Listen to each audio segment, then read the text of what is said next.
India's best college. Interesting courses. Endless job opportunities.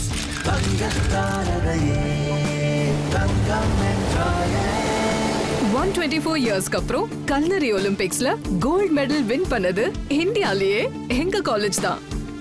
Star hotels, cruise, ஏர்லைன்ஸ்ல எங்க காலேஜோட 25,000 students world ஃபுல்லா work பண்ணிட்டு இருக்காங்க. இந்தியாவின் தங்க மெடல் கல்லூரி Chennai's Amirtha aviation and hotel management. ஒன்றா இரண்டா எடுத்து சொல்லு அப்படின்ற மாதிரி ஏகப்பட்ட சம்பவங்களை முக்தார் அவர்கள் நிகழ்த்தியிருக்காரு. நீ செஞ்ச சம்பவம் தனி வரலாறு அப்படின்றத தமிழ்நாடு அறியும். நம்ம எல்லாரும் காத்துட்டு இருக்கக்கூடிய ஒரு தருணம். நம்ம கேட்கணும்னு நினைக்கக்கூடிய கேள்விகளை யாராவது ஒருத்தவங்க இந்த அரசியல்வாதியை பத்தி கேட்பாங்களா அப்படின்னு நம்மலாம் காத்துக்கிட்டு இருக்கும் போது ஒரு கேள்வி, பா நான் அந்த இடத்துல இருந்திருந்தா என்ன கேட்டு போனோம் அதை கேட்டாரு பாரு அப்படின்னு கேட்க வச்ச மக்களின் குரலா ஒழிச்சிட்டு இருக்கக்கூடிய கேள்வியின் நாயகன், இந்த விழாவின் நாயகன், வேலூர் மண்ணின் மைந்தன் முக்தார் அவர்கள் புதிய இந்தியா எப்படி பயணிக்க போகுது அப்படின்றத சொல்ல வராரு. முக்தார் அவர்களே அன்போடு மேலே கிடைக்கிறேன். மை இந்தியா 24x7 இந்த தொலைக்காட்சி என்ன செய்ய போகிறது? யூடியூப் தொலைக்காட்சி பல தொலைக்காட்சி இருக்கும்போது இந்த தொலைக்காட்சி என்ன சாதிக்க போகிறது? இந்த தொலைக்காட்சிக்கு பின்புலத்தில் ஒரு அரசியல் பலம் இருக்கும், இல்லை ஒரு அதிகார பலம் இருக்கும், ஒரு பண பலம் இருக்கும் என்ற அடிப்படையில் ஒரு தொலைக்காட்சி உருவாக்கப்பட்டதா? நேற்று வரை முக்தார் பஸ் சென்று கொண்டிருக்கிறார், இன்று காரில் செல்கிறார், வளர்ந்து விட்டாரா, உயர்ந்து விட்டாரா? இந்த சிந்தனைக்கு ஏற்ற போல பல கேள்விகள், பல சந்தேகங்கள், விமர்சனங்கள் வரும். பாட்ஷா சார் என்னுடைய நெருங்கிய நண்பர். அவர் தேசத்தின் நம்பிக்கை என்ற அடிப்படையில் ஒரு பத்திரிகை உருவாக்கியுள்ளார். அந்த பத்திரிகை உருவாக்குவதற்கு பல சிரமங்களுக்கு உள்ளாகியுள்ளார். ஊழலை எதிர்த்துள்ளார், அதிகார வர்க்கத்தை எதிர்த்துள்ளார், ஆட்சி அதிகாரத்தில் உள்ளவர்களை எதிர்த்துள்ளார், நாட்டில் நடக்கும் மக்களங்களை எதிர்த்துள்ளார். அப்படி எதிர்க்கப்பட்டவர் நான் வெளி உலகத்தில் தெரிந்தாலும் அவர் தெரியாமல் இருந்திருந்தார்.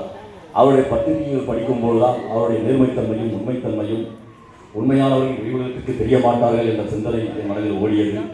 அந்த அடிப்படையில் நான் ஊடகத்தில் இருக்கும்போது என்னுடைய கருத்துக்கள் படிக்கப்பட்ட போதும், என்னுடைய விவாதங்கள் வெளிவராமல் தடுக்கப்பட்ட போதும் என்னுடைய மன சிந்தனையில் மிகுந்த வேதனையும் வருத்தமும் இருந்தது. நல்லபடியாக பல நிகழ்வுகள் எடுத்தாலும் மக்களுக்கு கொண்டு சேர்த்தாலும் தடை செய்யப்படுகின்றதே, தடுக்கப்படுகின்றதே, கருத்து சுதந்திரம் பறிக்கப்படுகின்றதே, முடக்கப்படுகின்றதே, என்ன செய்ய வேண்டும் என்ற சிந்தனை இருக்கும்போது அந்த சமயத்தில் தேசத்தின் நம்பிக்கை எனக்கு நம்பிக்கை தந்தது. அந்த நம்பிக்கை தான் இன்று மை இந்தியா 24 இந்த தொலைக்காட்சி உருவானது. சரி, இந்த தொலைக்காட்சி உருவாவது மட்டும் இல்லாமல் ஏன் வேலூரில் முக்தார் இந்த தொலைக்காட்சி உருவாக்கினார் என்றால், இந்திய சுதந்திர போரின் முதல் வித்து வேலூர் சிப்பாய் புரட்சி. ஆனால் இதை பற்றி யாரும் ஒன்றும் பேசுவதில்லை, இந்த மண்ணில் மனிதர்களும் பேசுவதில்லை, யாரும் பேசுவதில்லை. மற்ற மாவட்டங்கள், மாநிலங்களை பெருமையாக பேசிக் கொண்டிருக்கின்றார்கள். எங்கள் மண்ணை, எங்கள் நாட்டில், எங்கள் மண்ணில் பல மன்னர்கள் வாழ்ந்தார்கள் அப்படியெல்லாம் பேசுகின்றார்கள். ஆனால் வேலூர் மாவட்டத்தில் இங்கு வாழக்கூடிய மக்கள், முன்னோர்கள் எல்லோருமே மன்னர்கள் தான். ஏனென்றால் ஒரு மத நம்பிக்கை, சமூக நல்லிணக்கம் ஒரு மாவட்டம் தான் வேலூர் மாவட்டம். சிப்பாய் புரட்சி நடக்கும் போது இந்து, முஸ்லிம், கிறிஸ்தவர்கள் ஒன்றுபட்டு அந்த சிப்பாய் புரட்சியில் மிகப்பெரிய வெற்றி பெற்றார்கள். ஆனால் அந்த வேலூர் மக்களுக்கு கிடைக்காதக்கூடிய ஒரு அவலநிலை ஏற்பட்டு அது சிப்பாய் கழகமாக மாற்றிவிடப்பட்டது. இருந்தாலும் நான் பிறந்த மண்ணிற்கு ஏதாவது செய்ய வேண்டும் என்ற அடிப்படையில் எல்லோரும் பார்க்கும்போது, கலைத்துறையும் திரைத்துறையும் பார்க்கும்போது அந்த உரை சார்ந்தவர்கள் முன்னிலைப்படுத்தினார்கள். எனக்கு அந்த நோக்கமும் சிந்தனையும் இல்லை. இருந்தாலும் இந்த ஊரில் நான் இருக்கின்றேன் என்ற அடிப்படையில் தான் இந்த ஊருக்கு தான் முக்கியத்துவம் என்று சொல்லவில்லை, திறமைசால் எல்லோருக்கும் முக்கியத்துவம் தரப்படும். இந்த மை இந்தியா 24x7 தொலைக்காட்சி ஊடகத்தில் கண்டிப்பாக வித்தியாசமாக வேறுபட்டு மாறுபட்டு நிலைத்து நிற்கும். நிலைத்து நிற்பதற்கு ஒரு அத்தாட்சி என்ன, எப்படி சொல்கிறார்கள்? எல்லோரும் வேலையில் அப்படித்தானே பேசுகிறார்கள். நீங்கள் மட்டும் என்ன புதுமையாக பேசிவிட்டீர்கள், நீங்கள் மட்டும் என்ன கிழிக்கப் போகிறீர்கள் என்ற கேள்விகள், சந்தைகள் இருக்கலாம். இதற்கெல்லாம் முற்றுப்புள்ளி வைப்பதற்குத்தான் இன்று இந்த நிகழ்ச்சியில் நான் சிறப்பு விருந்தினர் அழைத்தவர்கள் இந்த சமூகத்தில் அக்கறை கொண்டவர்கள், இந்த சமுதாயத்தில் ஏதாவது ஒரு மாற்றம் ஏற்படுமா என்ற எண்ணம், சிந்தனை கொண்டவர்கள், அதிகார வர்க்கத்தையும் ஆட்சி அதிகாரத்தையும் எதிர்கொண்டவர்கள். எதிர்கொண்டது மட்டும் இல்லாமல் ஐயா சகாயம் அவர் போராட்டோடைய பதவியை தூக்கி எறிந்தவர்கள். காரணம், நீதி, நேர்மை, உண்மை எங்கிருந்தாலும் எழுந்து நிற்கும், அது ஒருபோதும் உறங்காது.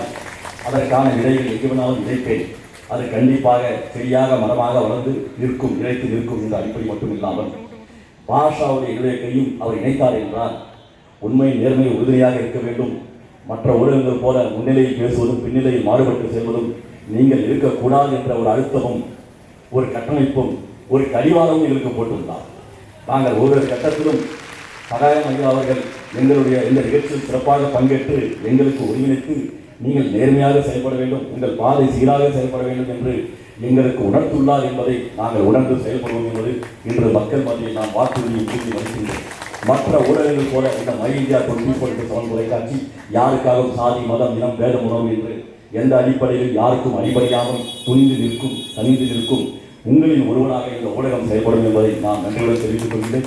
அது மட்டும் இல்லாமல் நீங்கள் வந்திருக்கக்கூடிய பார்வையாளர் மட்டும் இல்லாமல் என்னுடைய ரசிகர்கள் மட்டும் இல்லாமல் இந்த மண்ணின் மைந்தர்கள் நீங்களும் வந்து உள்ளீர்கள். ஆகவே இது என்னுடைய வெற்றி அல்ல, இது உங்களுடைய வெற்றி. நான் உங்களில் ஒருவன் என்பது எப்போதும் இந்த நிலையிலும் மாறாது, மாறுபட்டு நிற்காது. உங்களின் குரலாக என்றும் ஒழிப்பேன் என்று உறுதியளித்து நன்றி கொள்கிறேன். நன்றி, வணக்கம்.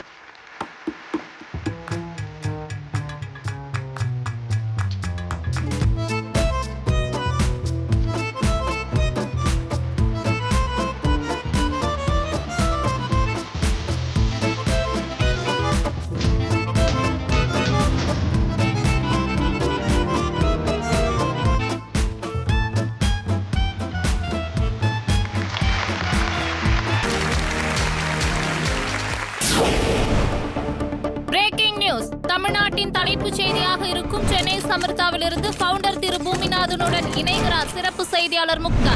சென்னை அமிர்தால படிச்சா அமெரிக்கால வேலையாமே, அப்படியா? ஆமா சார், போன வாரம் கூட எங்க 2 ஸ்டூடெண்ட் அமெரிக்கால வேலை கிடைச்சது. மாசம் 2 லட்சம் ரூபாய் சம்பளத்தோட. அமெரிக்கானாலே சென்னை அமிர்தா தான்.